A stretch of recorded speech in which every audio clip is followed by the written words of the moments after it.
ጤና ስለተከበራችሁ የሬዲዮ ቤተሰቦችና አድማጮች ዕለቱን ዜናዎች እናሰማችኋለን። ዜናውን እናሰማችሁን ሀብታሙ አስፋና ታምሩ ግዳንን ባለንበት ሰዓት አቆጣጠር የዛሬ ግንቦት 28 ቀን 2018 ዓ.ም ዜናዎችን ከማሰማታችን በፊት አርዕስተ ዜናውን እናስቀድማለን። የጎንደር ወታደራዊ ኦፕሬሽንና ያገዛዙ ስልጣን አስጠባቂ ጦር የአርሲው ጥቃትና ሲኖዶሱ የስሙላው ምርጫ አርበኛ ዘመነ ካሴና አፍሪካ ህብረት የፖለቲካ እስረኞቹ ቅሬታ የቀጠለው የቦይኮት ዘመቻ የአዲስ አበባው ድርድርና ሱዳን የሚሉና ሌሎችም ወቅታዊ ዜናዎች ያሉን ዝርዝሩን እነሆ።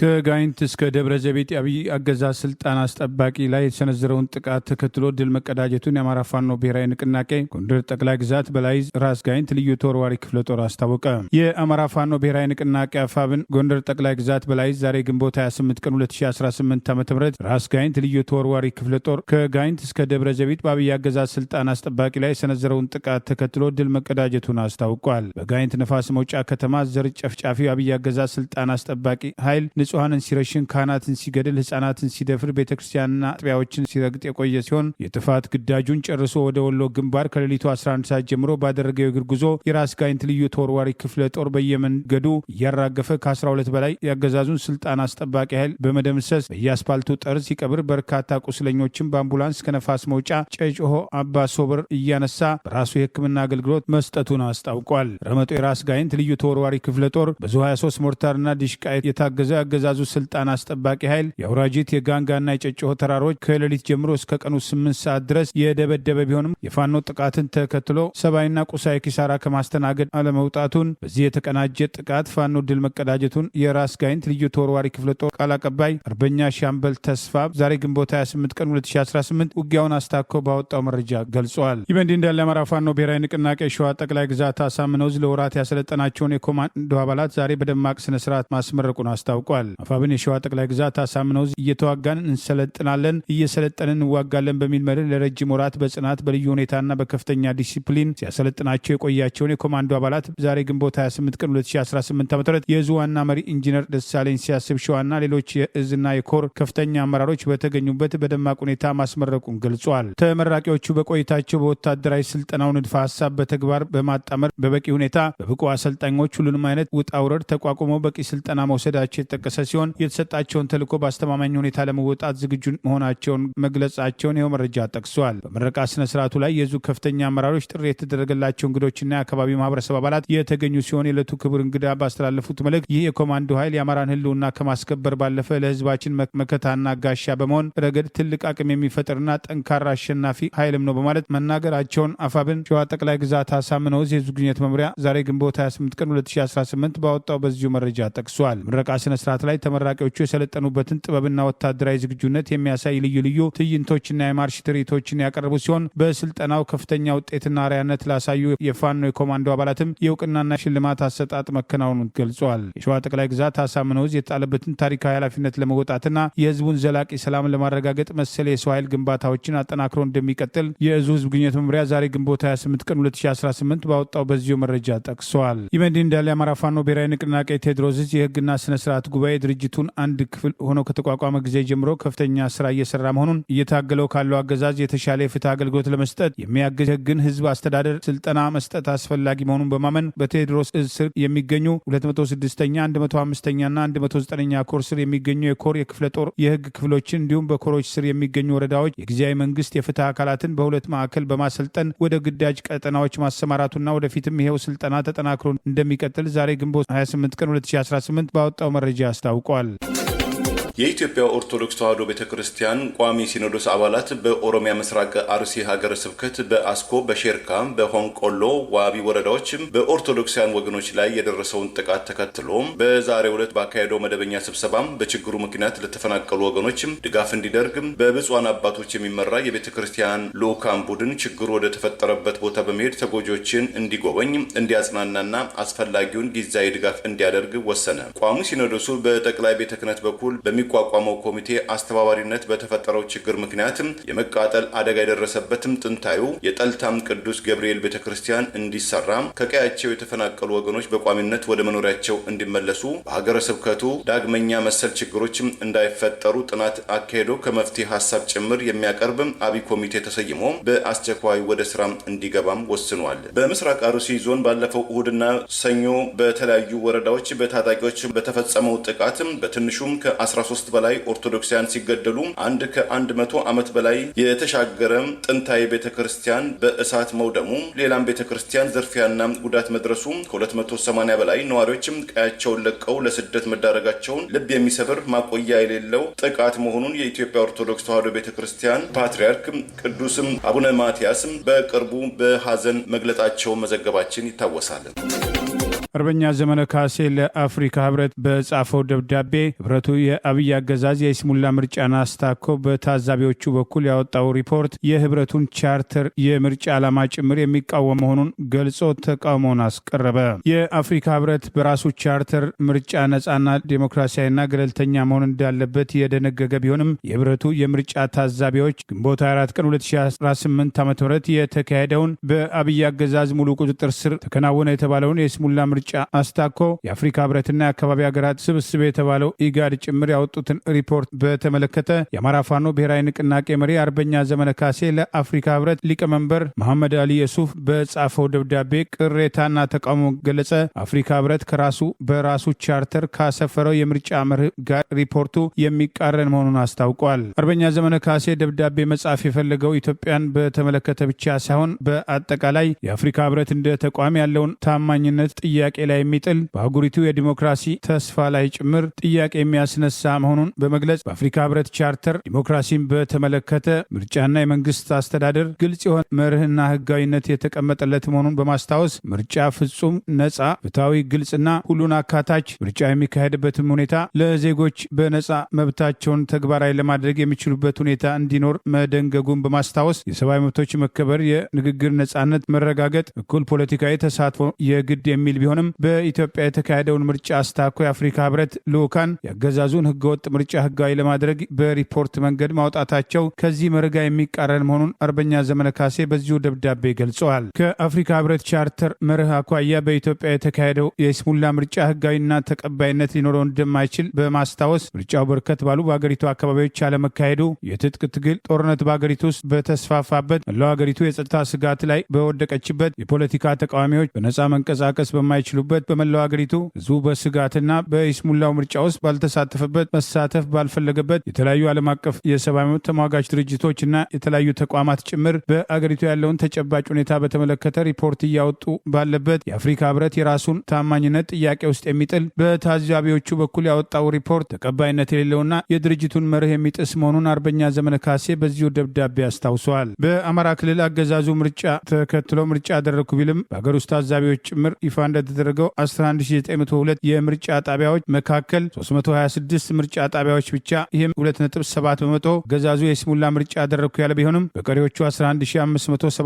የምርጫ ጣቢያዎች ይህም 97.3 በመቶ የሚሸፍነው አካባቢ ምንም አይነት ትርጉም ያለው የምርጫ እንቅስቃሴ እንዳልተደረገና በእነዚህ አካባቢዎች የመንግስታዊ የጸጥታ ቁጥጥር ጭምር እንደሌለ በዚሁ ደብዳቤ ገልጸዋል። ለመሆኑ ሀገሪቱ በጦርነት ውስጥ ባለችበትና ሰላምና መረጋጋት በሌለበት ምርጫ ማካሄድ ይቻላል ወይ በማለት የአፍሪካ ህብረት ከራሱ ቻርተር መርህ ጋር የሚቃረነውን የአብይ አገዛዝ የይስሙላ ምርጫን አስታኮ ያወጣውን ሪፖርት ራሱን ጥያቄ ላይ የሚጥል መሆኑን አርበኛ ዘመነ ካሴ ረዘም ባለው በዚሁ ደብዳቤው አስታውቋል። የአፍሪካ ህብረት፣ የምስራቅ አፍሪካ በይነ መንግስታት ስብስብ ኢጋድና ዓለም አቀፉ ማህበረሰብ በኢትዮጵያ የተካሄደውን የይስሙላ ምርጫና የሀገሪቱን ተጨባጭ ሁኔታ በአግባቡ እንዲመዝኑ የኢትዮጵያ ህዝብ ሰላም፣ ፍትህና ተጠያቂነት የሚገባ መሆኑን የጠቀሰው አርበኛ ዘመነ ካሴ የአፍሪካ ህዝብም አፍሪካውያንን የሚያስተባብር ተቋም ሊኖረው እንደሚገባ ጠቅሶ የአፍሪካ ህብረት የአብይ አገዛዝ የይስሙላ ምርጫን አስታኮ ቅድመ ሪፖርት በማለት ህጋዊ መልክ ለመስጠት ያደረገው እንቅስቃሴ በታሪክ ጭምር የሚያስጠይቀው መሆኑን ከዚህ ይልቅ የራሱን መርህና ዲሞክራሲን ሊያከብር እንደሚገባ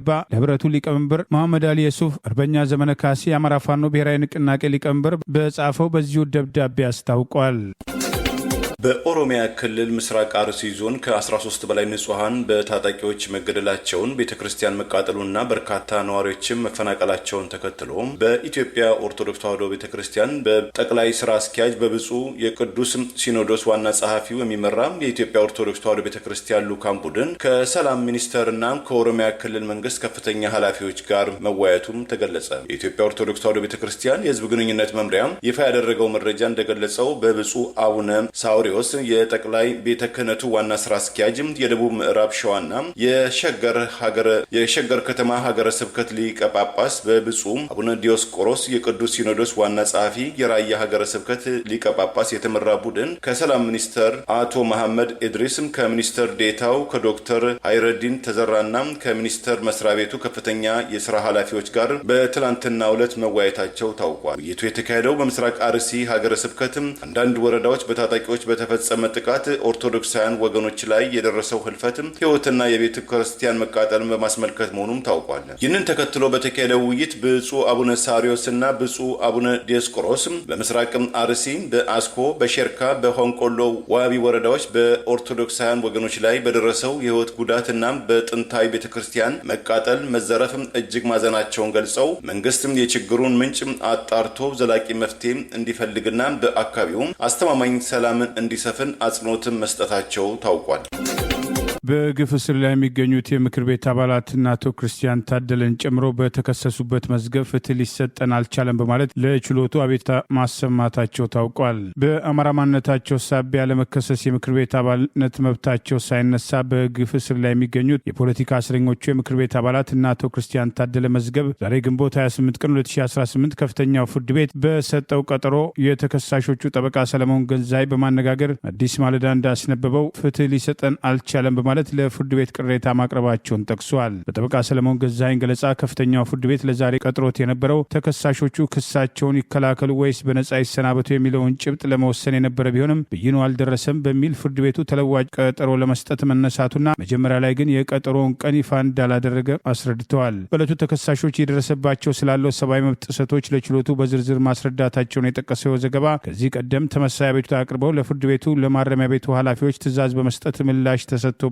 የነበረ ቢሆንም በተደጋጋሚ የሚወጡ የፍርድ ቤት ትዕዛዞች በተግባር ሊተረጎሙ አለመቻላቸውን ለችሎቱ ገልጸዋል። ፍርድ ቤቱ ትዕዛዞቹን እያስከበረ አለመሆኑን ተገቢ እንዳልሆነ ተከሳሾቹ መናገራቸውን ጠበቃው ጠቅሰዋል። እና አቶ ክርስቲያን ታደለ በችሎት ባሰሙት ቅሬታ ማረሚያ ቤት ውስጥ የምንገኘው እጅግ ጠባብ በሆነ ክፍል ውስጥ ነው። በአንድ ክፍል ውስጥ እስከ 60 የሚደርሱ ተከሳሾች በአንድ ላይ ታጉረ እንገኛለን። ይህም ለመንቀሳቀስ የማይመች ከመሆኑም በላይ በጤናችን ላይ እያደረሰ ያለው ጉዳት ቀላል አይደለም። በተጨማሪም ቤተሰቦቻችን በአግባቡ እንዳይጠይቁን እየተደረገ ነው። ፍርድ ቤቱ ካለብን የጤና እክል አንጻር ምንም አይነት ፍትህ ሊሰጠን አልቻለም በማለት በግልጽ ተቃውሟቸውን አቅርበዋል። ክሳቸውን ይከላከሉ ወይስ በነጻ ይሰናበቱ የሚለውን ብይን ቢዘገይም እንኳን ፍርድ ቤቱ እየደረሰ ስላለው ሰብአዊ መብት ጥሰት አፋጣኝ እልባት ሊሰጣቸው አለመቻሉን በመግለጽ ተከሳሾቹ ቅሬታቸውን ማሰማታቸውን ጠበቃቸው አረጋግጠዋል። ፍርድ ቤቱ በቀረቡት የሰብአዊ መብት አቤቱታዎች ላይ ትዕዛዝ ለመስጠትና በዋናው መዝገብ ላይ የብይኑን መቅረቢያ ቀን ለማሳወቅ ለሰኔ 3 ቀን 2018 ተለዋጭ ቀጠሮ መስጠቱን ጠበቃ ሰለሞን ገዛኸኝ መናገራቸውን ይኸው ዘገባ አመልክተዋል። ይህ በእንዲህ እንዳለ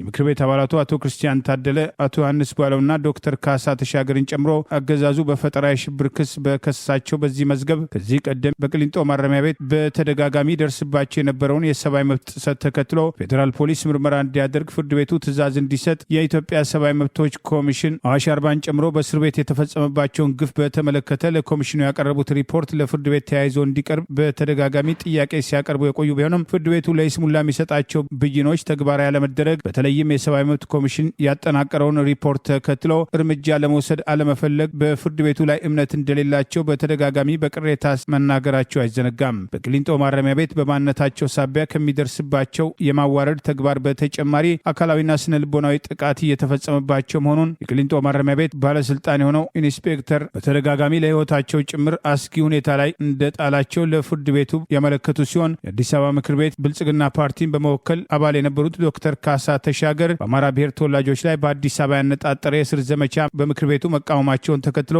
ያለመከሰስ መብታቸው ከታሰረ በኋላ እንደ አቶ ክርስቲያን ታደለ ሁሉ በአዋሽ አርባ ከፍተኛ ሰብአዊ መብት ጥሰት የተፈጸመባቸው ሲሆን ይህንኑ ተከትሎ ለጤና እክል መዳረጋቸውን ሕክምና እንዳያገኙ ተደጋጋሚ ጫና እንደሚደረግባቸውና የቤተሰብ ክትትል የሚያስፈልገው የጤና እክል ያለበት ልጃቸው ጋር እንዲገናኙ ጭምር ለፍርድ ቤት በተደጋጋሚ አቤቱታ ማቅረባቸው አይዘነጋም። ብዙዎች ያገዛዙ ከፈጠራ ክስ ጎን ለጎን በቁጥጥሩ ስር ባለው ካንጋሮ ችሎታ አማካኝነት ፍርድ ቤቱም እንዳገዛዙ ያፈና ተቋማት ሁሉ በተከሳሾች ላይ ሂደቱን በማጓተት በእስር ላይ የተሰቃዩ እንዲቆዩ የበኩሉን አስተዋጽኦ አድርጓል የሚሉ ቅሬታዎች በተደጋጋሚ ሲነሱ መቆየታቸው አይዘነጋም። በአማራ ማንነታቸው ሳቢያ የታሰሩትን ጨምሮ አንጋፋው ጋዜጠኛና የታሪክ ተመራማሪ አዛውንቱ አቶ ታዲዮስ ታንቱና ሌሎችም በአገዛዙ የበቀል እስር ሳቢያ እየከፈሉት ያለው መስዋዕትነት ተከትሎ በህዝቡ ዘንድ ጉዳያቸው ትኩረት ሊያገኝ ይገባል የሚሉ ጥሪዎች በተደጋጋሚ ሲቀርቡ ቆይተዋል።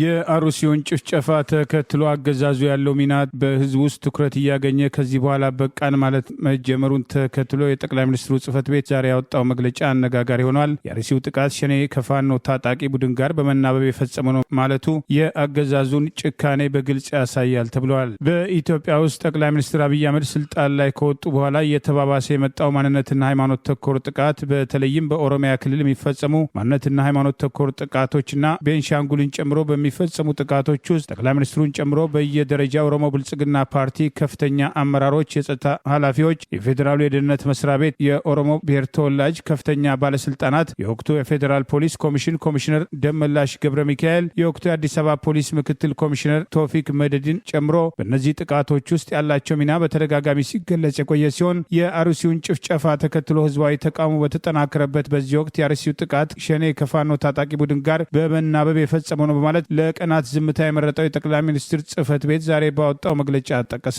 በወቅታዊ ጉዳይ ወጣ በተባለው ይሄው የጠቅላይ ሚኒስትር ጽህፈት ቤት መግለጫ ለመጀመሪያ ጊዜ በህዝብ ላይ የሚፈጸም ብሔርና ሃይማኖት ተኮር ጥቃቶችን ተከትሎ ዝምታ ሲመርጥ የቆየ ሲሆን ጥቃቱ ከተፈጸመ ከ4 ቀን በኋላ ዛሬ ባወጣው በዚሁ መግለጫ አገዛዙ ብቻውን ሮጦ ያሸነፈበትን ምርጫ ጭምር ዴሞክራሲያዊና ዓለም አቀፉ ማህበረሰብ በተለይም ዓለም አቀፍ መገናኛ ብዙሃን በምርጫው መሳለቃቸውን ለመኮነን የሞከረ ሲሆን የአሩሲውን ጥቃት የጥፋት ኃይሎች ከባዕዳን ጋር ጥምዶ የሚል ቁርኝት በመፍጠር እኩይ ዓላማቸውን ለማሳካት ሰፊ የጥፋት ዝግጅት ሲያደርጉ ቆይተዋል። ሀገራዊ ምርጫው እንዳይከናወን ሰፊ ርብርብ አድርገዋል በማለት ኃላፊነቱን ለሌሎች ለማስረከብ ሞክረዋል። ኦሮሚያ ክልል የሸኔ ሽብር ቡድን ከጽንፈኛው ፋኖ ታጣቂ ቡድን ጋር በመናበብ በአንዳንድ አካባቢዎች መንገዶች መዝጋት እንቅስቃሴ ለማስቆምና ለማስተጓጎል ፍላጎት ተንቀሳቅሷል ያለው የጠቅላይ ሚኒስትሩ ጽህፈት ቤት በጸጥታ ኃይሉ በተወሰደ የጠናከረ እርምጃ ፍላጎቱ ማሳካት አልቻለም በማለት በፋኖና በኦነግ በኩል በየበኩላቸው የአገዛዙን የጨረባ ምርጫ ተከትሎ የእንቅስቃሴ ገደብ መጣላቸውን ህዝቡም የእንቅስቃሴ ገደቡን በተግባር ያከበረበትን እርምጃ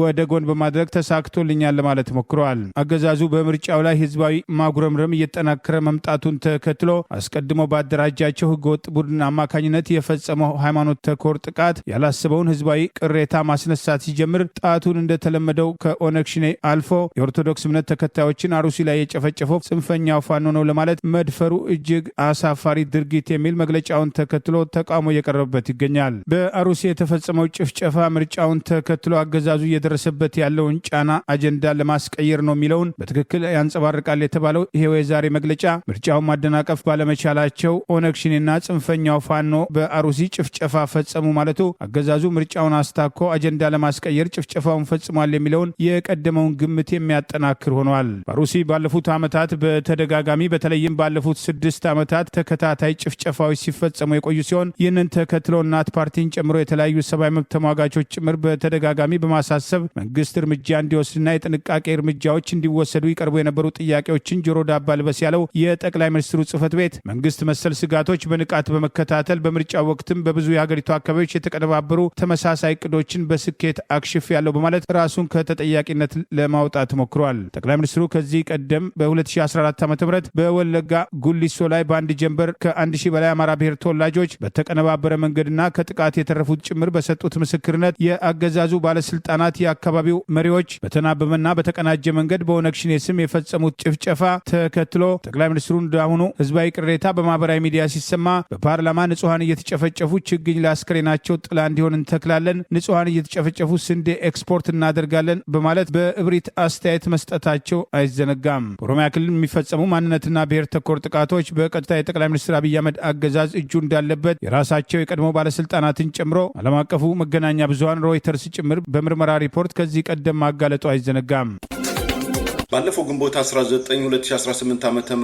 በአሜሪካ ውስጥ ከዚህ ዓለም ድካም ያረፉትም ክቡር ኢንጂነር ካሳም ገብሬ ካሳም ለማሰብና ለመዘከር በአዲስ አበባ ነገ የጸሎተ ፍትሐትና መታሰቢያ መርሃ ግብር እንደሚካሄድም ተገለጸ። ከቤተሰቦቻቸው ከአካባቢ ለዝግጅት ክፍላችን ከደረሰው አጭር መልእክት ለመረዳት እንደተቻለው ክቡር ኢንጂነር ካሳም ገብሬ ካሳን ለማሰብ ለመዘከር በዘመዶቻቸው በወዳጆቻቸውና በቀድሞ የስራ ባልደረቦቻቸው አዘጋጅነት ነገ ቅዳሜ ጠዋት በኢትዮጵያ ሰዓት አቆጣጠር 3 ሰዓት ጀምሮ በአዲስ አበባው መንበረ ጸባዖት ቅዱስ ሥላሴ ካቴድራል ጸሎተ ፍትሐትና የመታሰቢያ መርሃ ግብር ይካሄዳል። ባለፈው የደርግ ወታደራዊ አገዛዝ ዘመን በተለያዩ የኢትዮጵያ አካባቢዎች በርካታም ግዙፍና ዘመን ተሻጋሪ ፕሮጀክቶችን በመምራት በማስተባበር ያገለገሉት ክቡር ኢንጂነር ካሳም ገብሬ ካሳም ባለፈው ግንቦት 24 2018 ዓ.ም በዋሽንግተን ዲሲ ደብረ ኃይለ ቅዱስ ገብርኤል ቤተክርስቲያን ፍትሐተም ከተፈጸመላቸው በኋላ በሜሪላንድ ግዛት በዘመዶቻቸው በወዳጆቻቸውና ከሩቅም ከቅርብም በተሰባሰቡ አክባሪዎቻቸው በተገኘው የቀብር ስነ ስርዓታቸው ተፈጽሟል። ወጣቱም ኢንጂነር ካሳም በህይወት ዘመናቸው በትምህርት ሚኒስቴር በዋና መሐንዲስነት፣ በቤቶችና ከተማ ልማት አስተዳደር በከፍተኛ ኃላፊነት፣ በቀድሞ አጠራር በኤርትራም ጠቅላይ ግዛት በዋና መሐንዲስነት፣ በህንፃ ኮንስትራክሽን እና በርካታ መንግስታዊ ተቋማት በከፍተኛ አመራርነት አገራቸውን ህዝባቸውን አገልግለዋል። ክቡር ኢንጂነር ካሳም በዋና ኃላፊነት ካጠናቀቋቸው ፕሮጀክቶች መካከል የቤተ መንግስቱ ጉባኤ አዳራሽ፣ የፕሬዝዳንቱ ዋና ጽህፈት ቤት፣ የባህር ዳር አውሮፕላን ማረፊያ፣ የሙገር ሲሚንቶ ፋብሪካ፣ የጅማ ጤና ሳይንስ ዩኒቨርሲቲ፣ የአርባ ምንጭ የውሃ ቴክኖሎጂ፣ የኮምቦልቻ፣ የሐዋሳ፣ የአርባ ምንጭ ጨርቃጨርቅ ፋብሪካዎች፣ የጀግኖችና የህፃናት አምባዎች፣ የአክሱም ጽዮን ቤተክርስቲያን፣ የዋቢ ሸበሌ ሆቴል፣ የናዝሬት ወይም አዳማም ትራክተር መገጣጠሚያ ፋብሪካ፣ በርካታ የአንደኛና የሁለተኛ ደረጃ ትምህርት ቤቶች ከብዙ በጥቂትም ተጠቃሽ ናቸው። የደርግ ስርዓት መውደቁን ተከትሎ በኢህአዴግ አገዛዝ ለ12 ዓመት ከ3 ወራት በእስራት የማቀቁትም ኢንጂነር ካሳም ገብሬ ቀሪው ዘመናቸውን በምድረ አሜሪካም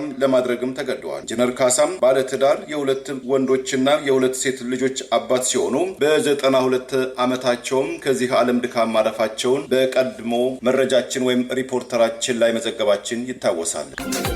በአሩሲ ኦርቶዶክሳውያን ላይ የተፈጸመው ጭፍጨፋና ዛሬም ያለውን ስጋት ወደ ጎን በማድረግ ለገጽታ ግንባታ ጭምር እንጠቀማለን በማለት ነገ በአዲስ አበባ ስታዲየም የተጠራው የአርሴናል ደጋፊዎች ፌሽታ ተቃውሞ ተጠናክሮ ቀጥሏል። ኦርቶዶክሳውያን ቦይኮት እንዲያደርጉ ተዋጊው ገጣሚ ጥሪ ያቀረበ። አገዛዙ የስሙላ ምርጫ ማድረጉን ተከትሎ አጀንዳ ለማስቀየር በአሩሲ በሚያዛቸው ታጣቂዎች በኦነግ ሸኔ ስም ጥቃት መፈጸሙ እየተገለጸ ባለበት በዚህ ወቅት የአሩሲ ኦርቶዶክሳውያን ላይ የተፈጸመው ግፍ ህዝብን ባስቆጣ በትና ህዝቡ አንገቱን ደፍቶ ሁኔታውን በሐዘን እየተከታተለ ባለበት በዚህ ወቅት ለአገዛዙ ጭምር የገጽታ ግንባታ ኢትዮጵያ በመረጠች ማግስት የአርሴናል ደጋፊዎች ከ3 ሳምንት በኋላ ነገ በአዲስ አበባ ስታዲየም የእንግሊዙን ክለብ ከ22 ዓመት በኋላ ዋንጫ ማንሳት ተከትሎ ያደረጉትን ጥሪ ኦርቶዶክሳውያን ወጣቶች ቦይኮት ሊያደርጉት እንደሚገባ ደራሲና ገጣሚ ኤፍሬም ሶሊያና የበኩሉን ጥሪ አቅርበዋል። ኦርቶዶክሳዊ ራሱን ለማስናቅ ፍላጎት ከሌለው በቀር በነገው ዕለት በምንም አይነት ምክንያት የሚደረጉ የአስረሽ ምቹ ዝግጅቶች ላይ መገኘት ግፍም ኃጢአትም ነውርም ነው ያለው ገጣሚው ያንን ላለማድረግ ትልቅና ቅዱስ በህይወት የመኖርና ያለመኖር ምክንያት በፊታችን ቆሟልና በማለት ደራሲና ገጣሚ ኤፍሬም ሶሊያና በበኩሉ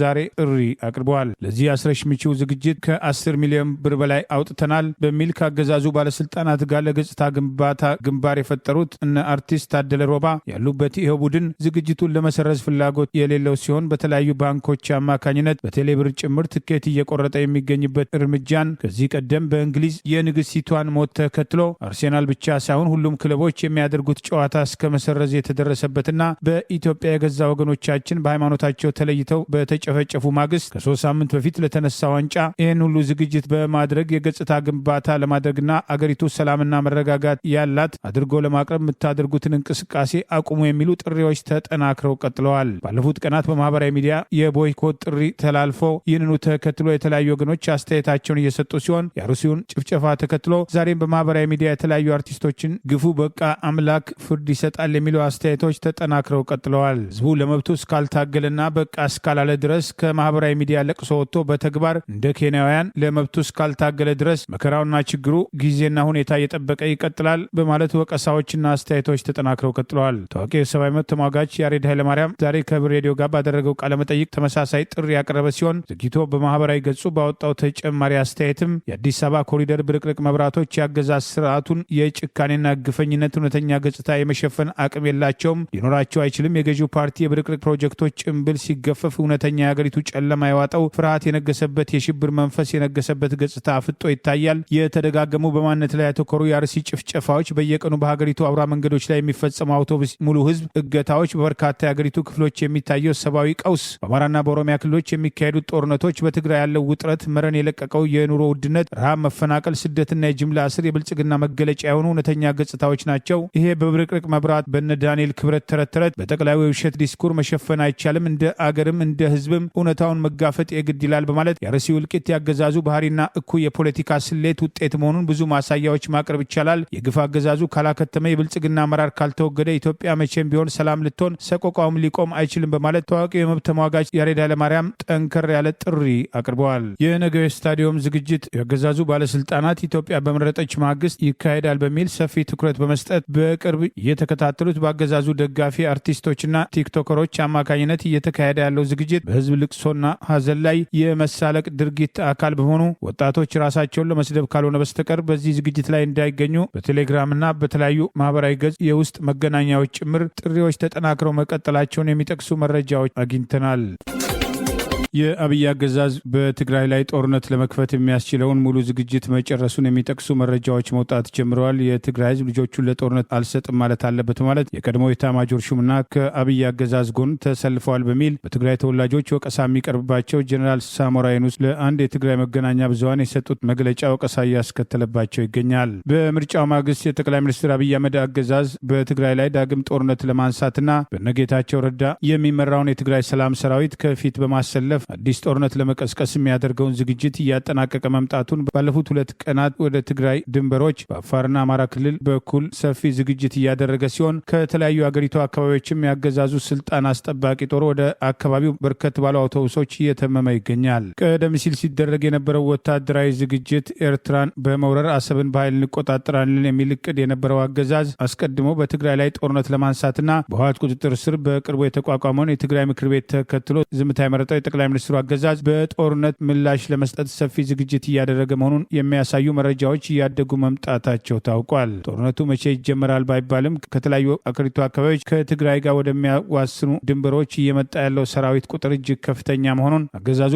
በርከት ካለ እግረኛ ሰራዊት በተጨማሪ ከባድ መሳሪያዎችን ቀደም ሲል ካደረገውን በተጨማሪ ያጓጓዘ መሆኑን የሚጠቅሱ መረጃዎች ወጥተዋል። ይህ በእንዲህ እንዳለ አብይ አገዛዝን ደግፈዋል። ከዚህ ቀደም የአገዛዙ ከህወሓት ጋር ያደረገውን ጦርነት ተከትሎ በትግራይ ህዝብ ላይ የሚፈጸሙ ጥቃቶችን ጭምር በዝምታ አይተዋል በሚል ወቀሳ ከሚቀርብባቸው ከአገዛዙ ጎን ከተሰለፉ የትግራይ ተወላጆች የቀድሞ ወታደራዊ አዛዦች መካከል ስማቸው የሚጠቀሰው የቀድሞ ኤታማዦር ሹም ጀነራል ሳሞራ የኑስ የትግራይ ህዝብ ልጆችን ለጦርነት አልሰጥም ማለት አለበት ማለት ኦርጋኒክ ትግራይ በተሰኘ ማህበራዊ ገጽ ላይ በትግርኛ ከሰጡት ቃለመጠይቅ ላይ የወጣ ንግግራቸውን መሰረት በማድረግ አብይ አህመድ በትግራይ ህዝብ ላይ ዳግም ጦርነት ለማንሳት እየተዘጋጀ ባለበት ጀነራሉ ይህንን ማለታቸው የትግራይ ህዝብ እንደ ከዚህ ቀደሙ በመካድ ዛሬም ለአብይ አህመድ ያላቸውን ታማኝነት አሳይተዋል የሚል ወቀሳ አስከትሎባቸዋል። በነጌታቸው ረዳ ከኋላ የሚመራውና ስምረት ፓርቲን ጨምሮ የትግራይ የተለያዩ ፓርቲዎችን ህወሓትን በኃይል በማባረር የትግራይን ጊዜያዊ አስተዳደር እንዲቆጣጠሩና በትግራይ አዲስ መንግስት ለመመስረት በቅርቡ አዲስ አበባ ላይ የተደረገውን ምክር ቤት ውሳኔ ተግባራዊ ለማድረግ የፌዴራል መንግስቱ ወታደራዊ ጣልቃ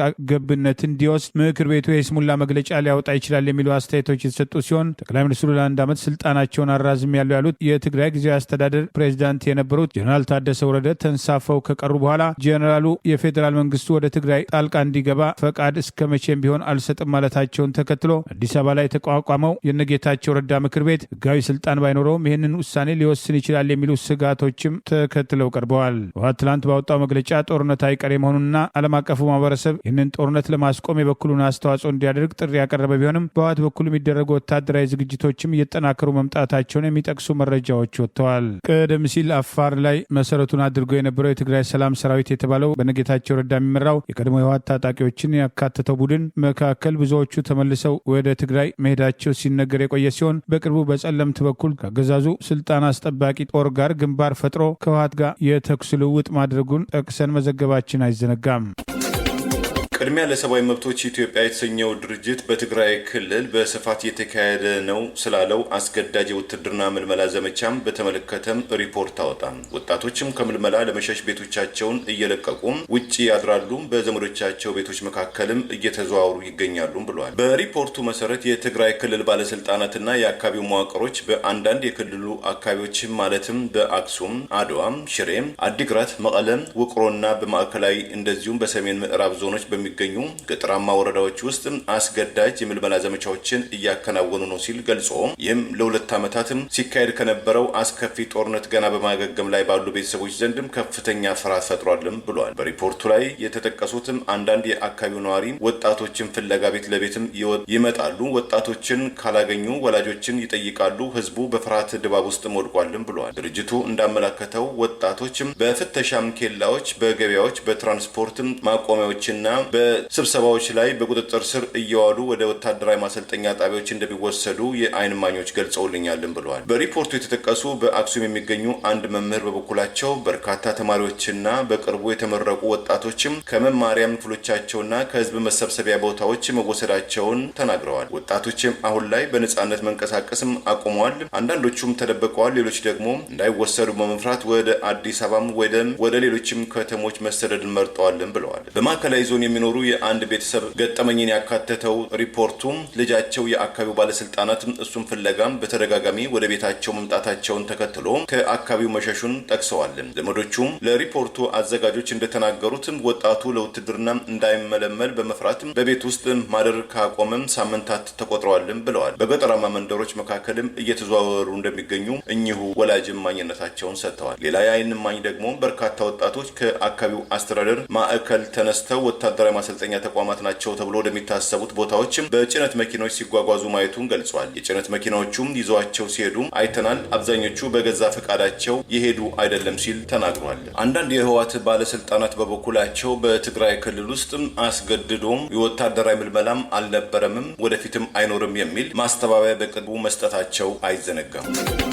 የመኪና ሰሌዳ ለማግኘት ከ50 ሺህ እስከ 100 ሺህ ብር ጉቦ ይጠየቃል። አሽከርካሪዎች ዛሬም ደህንነታቸው ስጋት ላይ መውደቁን እየገለጹ ነው። የመኪና ሰሌዳ ማግኘት ቀደም ሲል ቀላልና በግማሽ ቀን ውስጥ የሚያልቅ ቢሆንም በአሁኑ ወቅት አዲስ ሰሌዳ ይቀየራል በሚል የድሮ ሰሌዳ ወይም ታርጋ እጥረት እንዲፈጠር መደረጉና አዲስ የተባለውም መስጠት አለመጀመሩን ተከትሎ በዚህ መካከል አዲስ ለሚገቡ የትራንስፖርት ተሽከርካሪዎች አዲስ ሰሌዳ ለማግኘት የሚጠየቀው የጉቦ መጠን እጅግ አሳሳቢ ደረጃ ላይ መድረሱን ሾፌሮች በማህበራዊ ገጽ ቅሬታቸውን አቅርበዋል። ለዚሁ ህገወጥ አሰራር ከ50 ሺህ ብር እስከ 100 ሺህ ብር የመኪና ሰሌዳ ለማግኘት ጉቦ እየተከፈለ መሆኑን ጉቦውን በግልጽ እየተጠየቀ የመጣበት አሰራር ሃይባይ እንደሌለው ተገልጿል። የአሰራር መንግስት ህዝቡን ለብዝበዛና ለሙስና አጋልጦ እንደሰጠ ግልጽ ማሳያ መሆኑን የጠቀሱት አሽከርካሪዎች የመኪና ተሽከርካሪ ሰሌዳ ማዘጋጀት ያን ያህል ከባድ እንዳልሆነና ለአሜራ አጥፎ መስጠት መቼስ አልከበዳቸውም፣ በዚህ ልበዝብዝ ካልሆነ በስተቀር የመኪና ሰሌዳ ጠይቄ አንድ ወር ሞላኝ 80 ሺህ ብር ካልሰጠ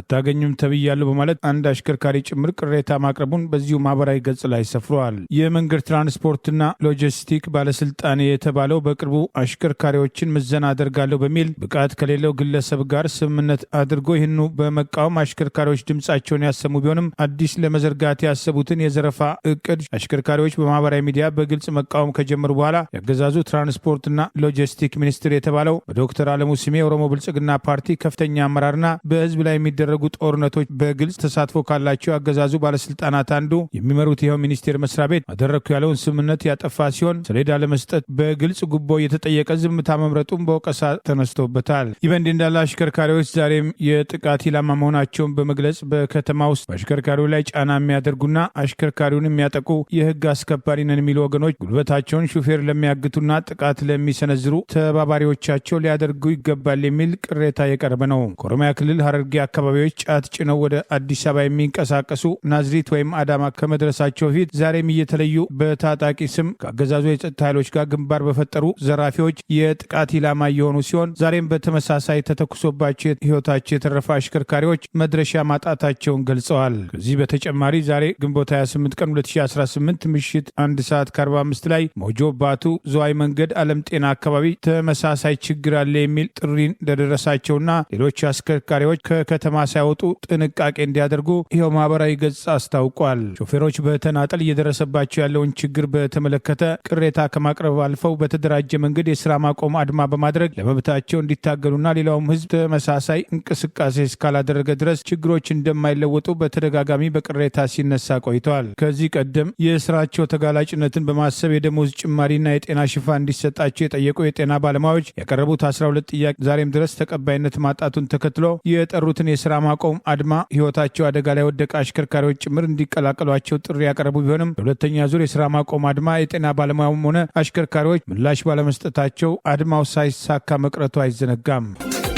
በርካታ አካላትን ያካተተው የሱዳን የፖለቲካና የሲቪል ኃይሎች ጥምረት በሱዳን ያለውን ጦርነት ለማስቆም ያለመ የሰላም ሂደት ለመጀመር የሚያስችለውን የጋራ ራዕይ ላይ አዲስ አበባ ላይ ስምምነት መድረሳቸው ተገለጸ። ይህም ከዛሬ 4 ዓመት በፊትም በሱዳን የፖለቲካ ቀውስ ከተቀሰቀሰ ወዲህ በሱዳን የፖለቲካ ተዋናዮች መካከል የተደረሰ ትልቁ ስምምነት ነውም ተብሏል። ለ2 ቀናት በቆየው ውይይትም ስምምነቱ ይፋ የተደረገው የተባበሩት መንግስታት ድርጅት፣ የአፍሪካ ህብረት፣ የአውሮፓ ህብረት፣ የአረብ ሊግና የምስራቅ አፍሪካ የልማት በይነ መንግስት ባለስልጣን ወይም ኢጋድ ባካተተው የ5 ጥምረት አስተባባሪነት በአዲስ አበባ በተካሄደው የምክክር መድረክ ላይ መሆኑም ታውቋል። ፍኖተ ካርታው ካጸደቁትም ወገኖች መካከል የስሙድ ጥምረት፣ የዲሞክራሲ ብሎክ፣ የአረብ ሶሻሊስት ባዕዝ ፓርቲ ኦሪጂናል፣ የፖፑላር ኮንግረስ ፓርቲ፣ የብሔራዊ ኡማ ፓርቲ እንደዚሁም በርካታ የሲቪል ማህበራት ድርጅቶች፣ የሴቶች ቡድኖችና የወጣቶች ማህበራትም እንደተካተቱበት ታውቋል። የስምምነቱ ፈራሚዎቹ ባለፈው ሐሙስ በጋራ ባወጡት